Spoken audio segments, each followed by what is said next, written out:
That's like if we had more time, we could live forever. Just you and I, we could be together. That's life. If we had more time, we could live forever.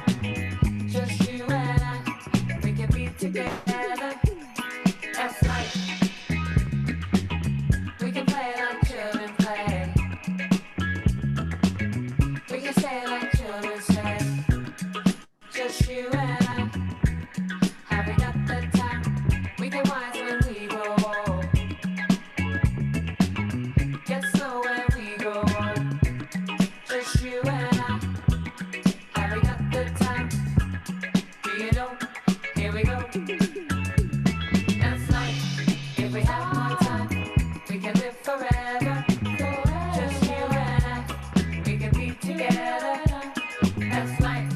If we have more time, we can live forever. Just you and I, we can be together. That's life. We can rhyme like children rhyme. We can time like children time. Just you and I, having up the time. Make a plan for when we old.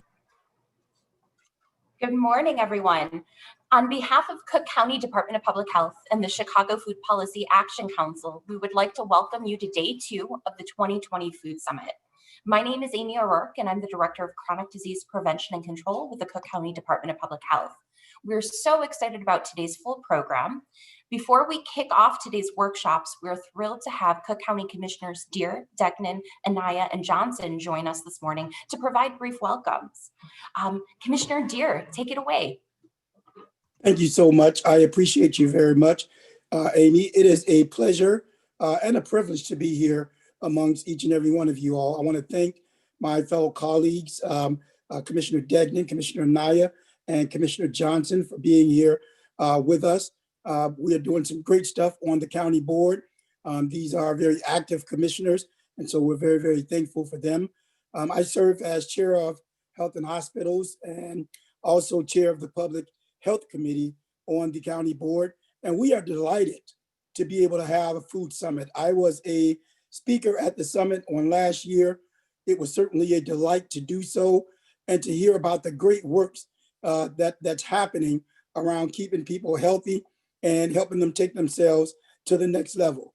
In fact, I believe last year they had some samples for breakfast and lunch, and it was food I had never seen before. But it was quite tasty.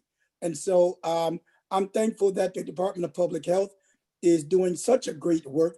And we certainly want to say welcome, welcome, welcome to each and every one of you all. And I want to continue to promote healthy eating, and particularly for our underserved communities. In my district, I serve both Lawndale, Inglewood, East Garfield, all of which are underserved communities.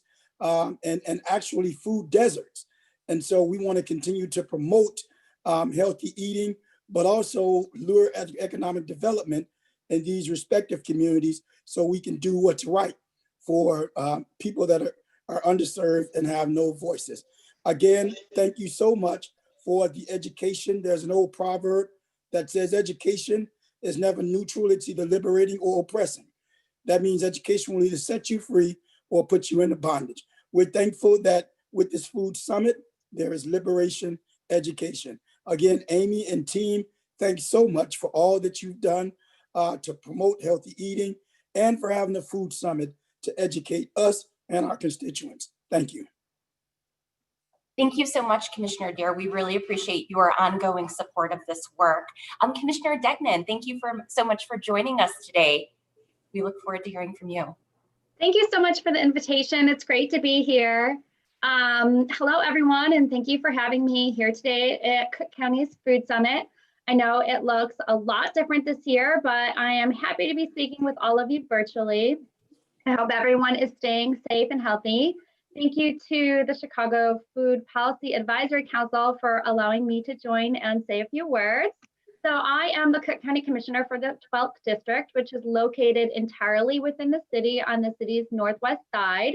My district touches parts of 14 wards. So if you live on the northwest side, More likely than not, I am one of the 3 commissioners that will serve you. I hope that you guys follow me on social media to find out all the great stuff that we do all the time. Before running for this office, I worked as an environmental engineer and then an environmental lawyer.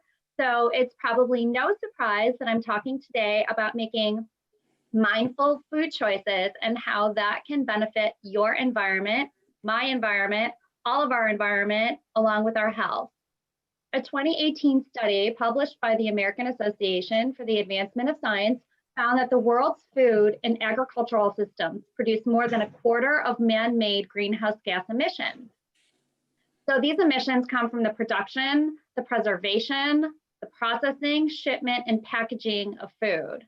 Aside from these emissions, many farming practices lead to soil erosion, acidification, deforestation, and desertification, which leads to a loss of biodiversity. That study also concluded that consumers' buying choices will play the biggest role in making choices that reduce the environmental and climate impacts of food. So what can we as consumers in Cook County do to be more mindful about the food that we eat and how we purchase it and how it will impact our climate? So the first thing we do is look at what we're eating. Nearly 2/3 of the emissions I just talked about are linked to animal products. So consciously reducing the amount of meat you eat will naturally benefit the environment. Meatless Mondays is a popular way you may have seen that others have found to reduce their food carbon footprint. Another great way, to be more mindful about the food you eat and its carbon footprint is to think about food miles. So food miles refer to the distance that food travels from the moment of production to the moment it ends up on your plate. So in Chicago, when you buy fruits and vegetables at the grocery store, the average amount of miles that they have traveled is 1,500 miles. So are you surprised by that? Because I know I was, and that is a crazy amount of miles. The carbon emissions from that travel can be significant, particularly if the shipment is via airplane. Additionally, foods coming from overseas often require refrigeration and excessive packaging. Realistically, because of climate change, all of us will have to rely on imported food to a certain degree, but there are many benefits that come from buying seasonal and local food when possible. When we focus on buying locally, we reduce the amount of carbon emissions spent on shipping and preservation. We're also buying from our local Midwest farmers or even local farmers in our backyard, which tend to be smaller mid-sized farms and more sustainable farming practices. And because local farmers have ties to the community they're selling to, they're more likely to be receptive to the concerns of our community. There are many other benefits to local foods. Foods from local growers tend to be produced with less chemicals than foods coming from large industrial farms. And local produce doesn't have to cross any international borders where it may be sprayed to prevent diseases and bacteria from spreading. It's also been shown that local fruits and vegetables have often been more nutrient than non-local options because of the shorter time between harvesting and consumption. So in short, shorter shipping distances equals fresher foods that are better for you. And when we think more mindfully about the foods we're eating and where they're from, we're more likely to make healthy choices. Eating locally boosts our local economy and it supports local farmers. So I really encourage you to buy locally, more intentional if you can on the type of food that you purchase at your grocery store. According to a 2002 report from the American Farmland Trust, Illinois lost 160,000 acres of prime farmland between 1992 and 1997. That's a 137% increase in loss. So to save Illinois farmlands, we as consumers must show that there's a demand for Illinois farm products.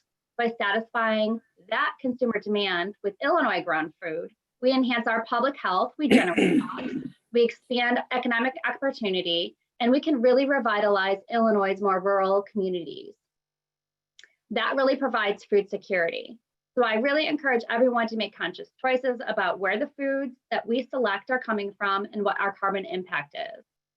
We have to also recognize that it's a privilege to be able to eat local food. While the cost can be sometimes more expensive, depending where you live in Cook County, access to farmers markets and stores that sell those local foods can be a little bit limited. So it does take more work sometimes to find that food.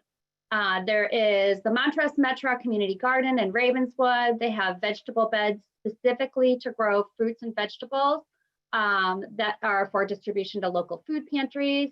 They also have plots that you can rent if for you and your family to grow your own food. Amita Health hosts the West Town Health Market every Thursday from October through December. This is their 4th year, and just like the Food Summit that we're talking about here today, they've had to make some changes due to COVID, but they remain committed to expanding accessibility to affordable, healthy foods. They also offer SNAP benefits in link cards.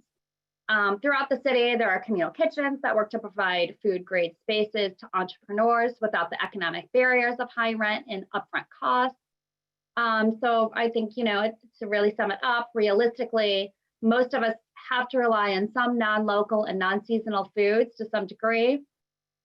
But in my part as commissioner, I'll continue to look for more opportunities for foods to be cultivated locally and for access to local fresh foods.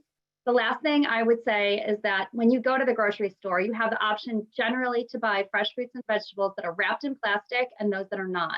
So make a conscious choice to go into that grocery store. And if you're picking up a head of celery, go to the one that's naked as opposed to the one that's wrapped in plastic. So that's why I have to say thank you so much for attending this year's summit, and thank you for the opportunity to address you. Have a great day. Thank you so much, Commissioner Degnan. We really appreciate your commitments, ongoing commitments to environmental sustainability and championing these causes. We look forward to staying connected and having you involved in this work as we continue to advance good food purchasing moving forward. Thank you. It's my pleasure. And we also have the Environmental Commission that we have regular meetings. So I really encourage everybody to watch that. Streaming Facebook Live. Meetings are every other month. And if you have any environmental initiatives that you'd like to see us accomplish, please write to us or call us or let us know on social media, and we'll do our best to accommodate. Thank you again. Thank you. Commissioner Anaya, thank you so much for joining us today. Amy, thank you so much for having me. I first want to thank you all. I want to thank the team in Cook County Department of Public Health and the Chicago Good Food Policy Action Council for coordinating the Good Food Summit, and also for having me back this year. I know that I came last year and I had a blast. And also to all the Cook County stakeholders, the community partners, all the experts who are going to be sharing their insights this week, or that have been already sharing their insights, and for doing incredible work in the community. And of course, I want to thank my colleagues, Commissioner Johnson, Degnan, and Deere for their continuous support and commitment to this effort. So nearly 2 years ago, Cook County became the largest jurisdiction in the nation to adopt the good food policy, good food purchasing policy, excuse me. And in doing so, Cook County committed to its values-driven approach to making sure that we were doing integration into our food sources, which meant that we needed to improve, have a direct improvement into our public health and quality of life for our constituents and also our workforce. So this year's Good Food Summit is really a testament on how far we've gone with these efforts. Really, to just do a quick background, I think when we were undertaking this, when we saw that this undertaking was invigorating, we also know that it was a very daunting task. And it really brought together a lot of our major partners in the second largest county in the United States to really do an assessment of baseline of our food purchasing and practices, and collaboratively set a multi-year plan, which is something that I'm really proud of, and I know that a lot of the members of the committee were as well. To start coordinating this, we saw that the Cook County Department of Public Health convenes the task force in which the county departments and agencies involved in the procurement of food really met regularly and identified, again, not only that baseline, but also like what is that cohesive framework that we need to build together as a county, as a government entity.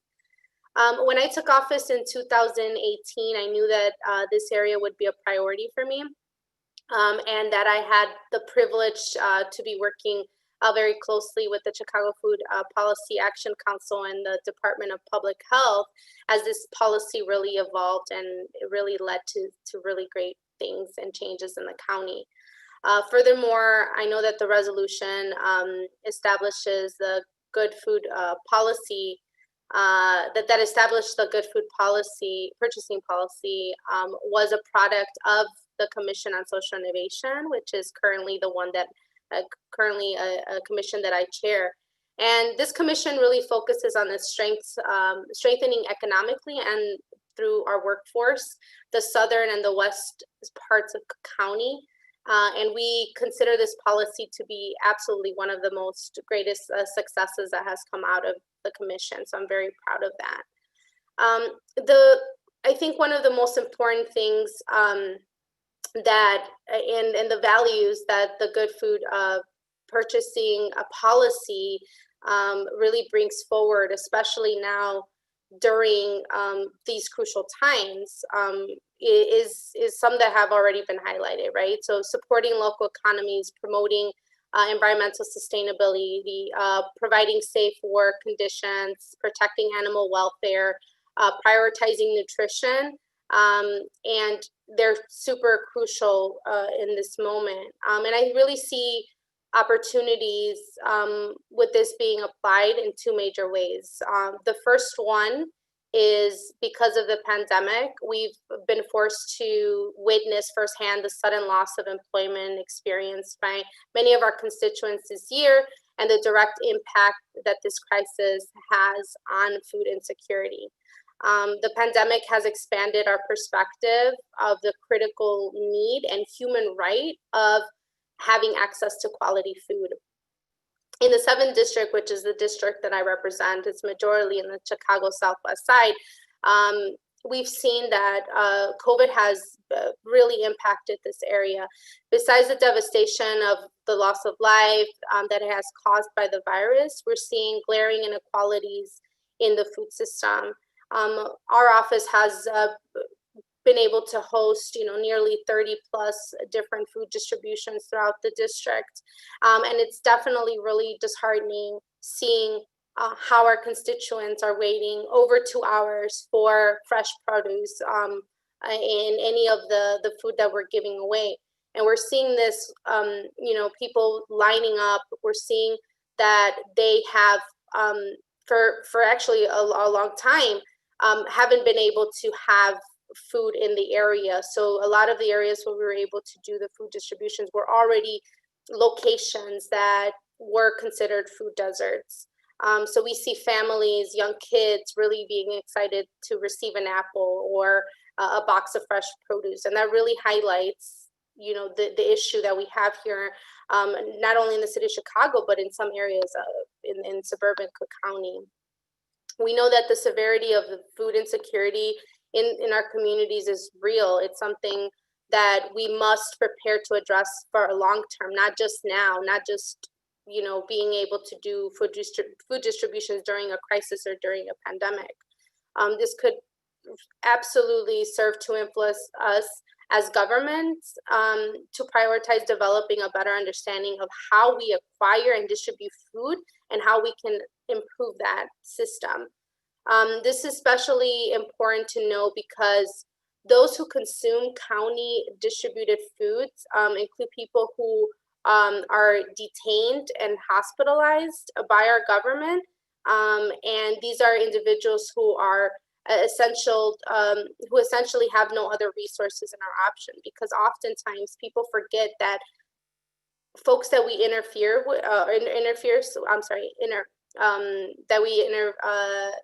that we encounter are people who are coming to us because we're the safety net or we're a place of often last resort. And it's very important that we prioritize that as a government. So as a commissioner, I take that to heart. I've seen the experiences. I've seen how that really impacts not only our workforce, but again, people that come to us or that have no other choice. And I think it's really something that we need to push for, and it's a practice that we need to continue to uphold because because it really has a lot to do with racial equity, which is something that the county has been prioritizing. So this prevalent and unsettling issue of food insecurity and the need to continuously implement a racial equity approach lens, to me, is my second point on applying the values of the good food purchasing policy through supporting innovative production and economic practices. The effects of the policy not only benefits the members of the public integrating with the county government, but again, like I mentioned, our workers and entrepreneurs who are really vital to the food system and our local economy, and who have been most impacted by the pandemic and by racial disparities. The good food purchasing policy's objectives of prioritizing low to moderate income communities is a pathway that we can focus on in a moment where these same communities have the most to lose with traditional economic structures. This is the moment to support alternative urban land use for agriculture, and incorporating worker co-ops into small business frameworks, and to expand support for them. And I know that we've been working also very diligently to work with our business partners to ensure safe working conditions and fair wages, which again is one of the most important parts of the good food purchasing policy. We could definitely advance economic opportunity for those with non-traditional pathways to workforce, including returning citizens and documented workers, and those with non-conventional educational backgrounds, and building up our workforce, especially those who, again, come from low to moderate income communities, as a direct way and a direct link for our overall well-being as a county. So just to finish off, this is why it's so important, and why so much value is being brought into diverse approaches and areas of expertise to the table. So the Good Food Policy Task Force and this week's summit are examples of why this is so important, and why it's essential for us to work collaboratively and to achieve the visions of our policy. So I'm very proud to work in Cook County and to work with all you partners and experts to accomplish everything that we have already, but even pushing back in some of the conventional ways that we're looking at this, and going above and beyond to improve our access to food, and also the fact that it creates a healthier and overall very well and great communities in Cook County. So thank you all for having me, and I look forward to working with you all. Thank you so much, Commissioner Anaya. You've been an excellent champion of this initiative of the Good Food Purchasing Program, economic development, racial equity.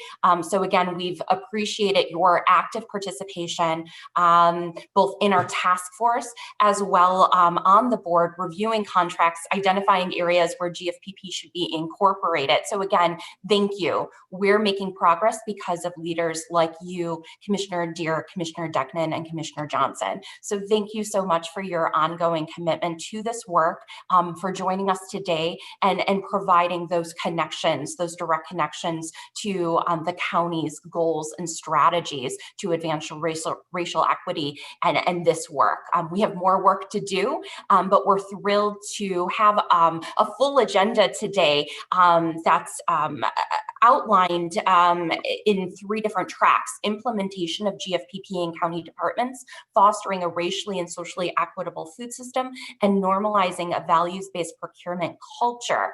I do want to highlight, Commissioner Anaya mentioned the pandemic and food insecurity, and the increase of food insecurity that was the result of the pandemic that we're currently in. We do have a session at 2 p.m. highlighting community-driven food responses to the pandemic. So look forward again to Commissioner Anaya's words, really looking to lift and highlight innovative approaches to addressing the issues we face today. Finally, before we break for the next session, we do have some recorded message from Commissioner Johnson. We really appreciate him and his team for participating. And then I just want to remind you all, please stay until the end for a short survey. Thank you.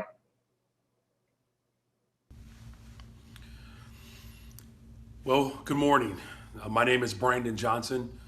I am the Cook County Commissioner of the 1st District, where I represent and serve a good portion of the west side of Chicago, the Austin neighborhood, West Humboldt and Garfield Park.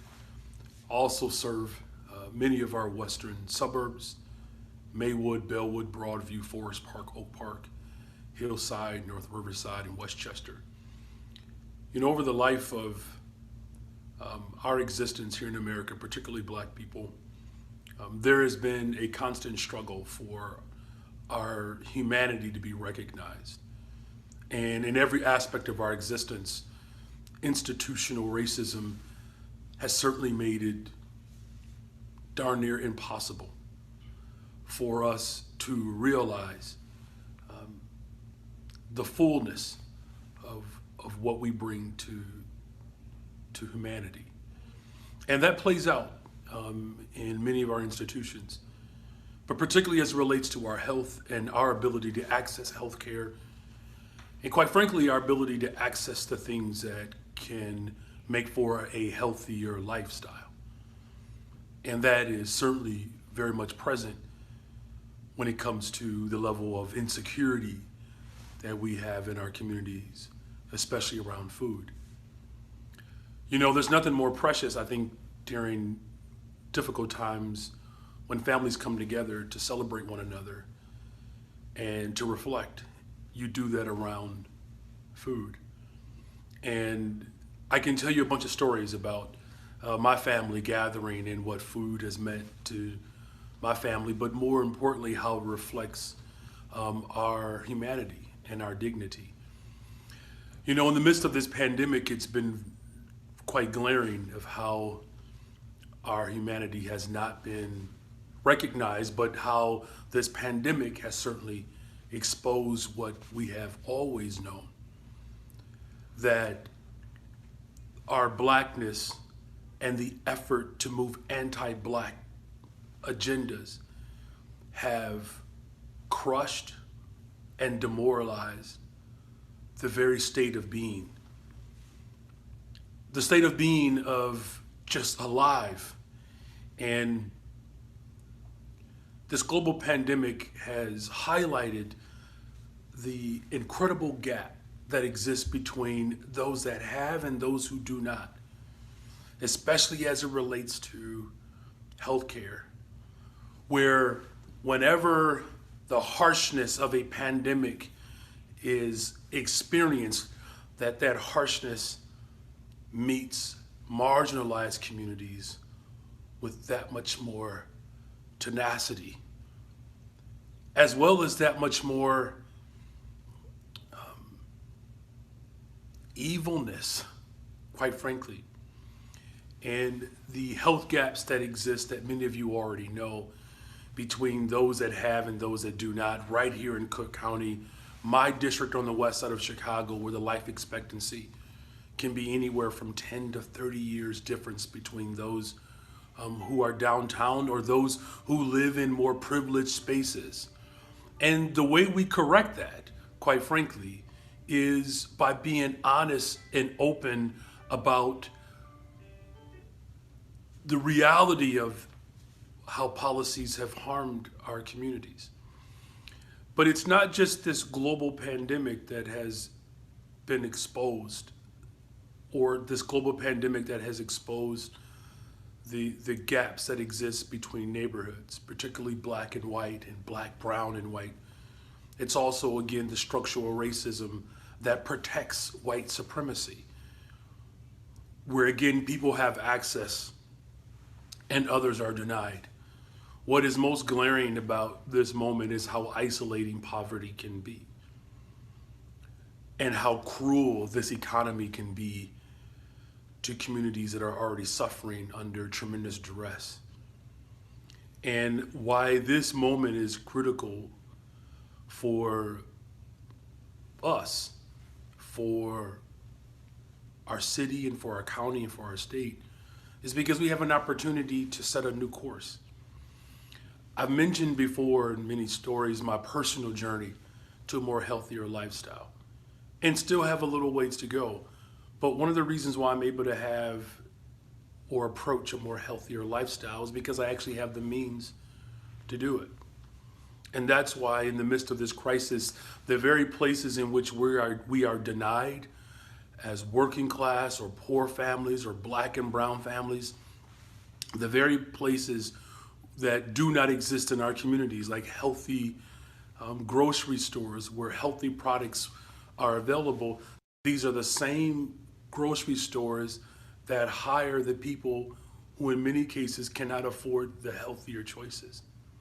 The same entities that will not pay a livable and a fair wage for these workers. There's much work to be done in the midst of this global pandemic and the regularly scheduled pandemic, which is structural racism.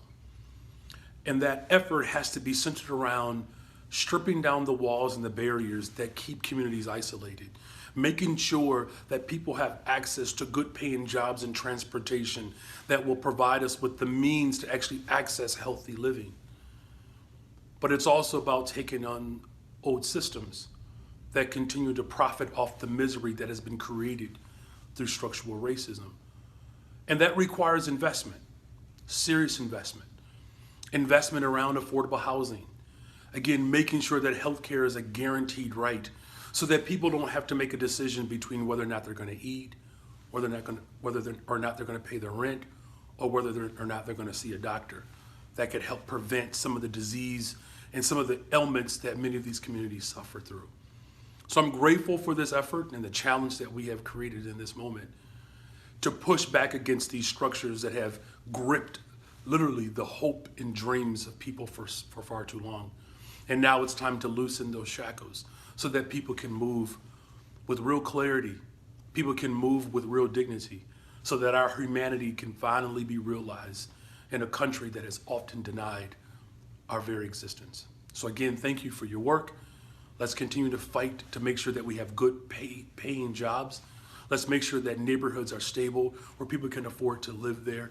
And let's make sure that the very people who work in these grocery stores, they can also shop at these grocery stores and access good food. Thank you.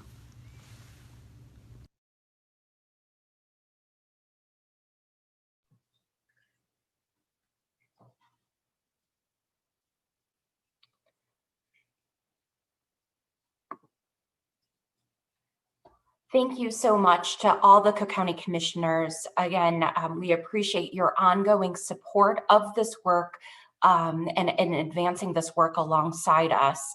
And again, thank you to the Chicago Food Policy Action Council for your support and partnership with developing today's program and the event as a whole. We're really excited to launch, as Commissioner Johnson put it, there's more work to be done. This is a critical time for us. This is the time to advance the change together. We really appreciate you joining us today and participating throughout the next few days. Thank you again, everyone. Thank you, commissioners, for joining us. Have a great day.